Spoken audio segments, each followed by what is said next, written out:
నెలకు 100 కోట్లు సంపాదిస్తున్నాడంట ఎన్టీ రామారావు మనవడు. మరి సిండికేట్ అంట. ఎవరు దీంట్లో సిండికేట్లో మెంబర్లు ఎవరో చెప్పగలడా చంద్రబాబు నాయుడు? దీంట్లో 14 కోట్ల రూపాయలు నెలకు తీసుకుంటున్నారంట తెలుగుదేశం పార్టీ వాళ్ళు. ఇవన్నీ ఆపేసేయండి.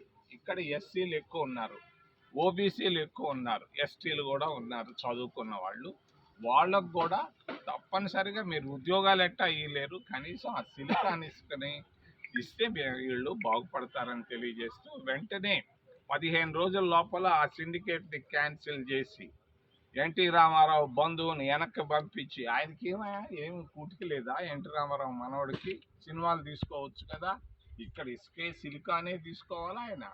నేను చంద్రబాబు నాయుడు వైఖరిని ఖండిస్తూ తప్పనిసరిగా సిలికాన్ను తప్పనిసరిగా ఓబీసీలకు, ఎస్సీలకు, ఎస్టీలకు కేటాయించాలని నేను పార్టీ తరఫున అడగదని మిమ్మల్ని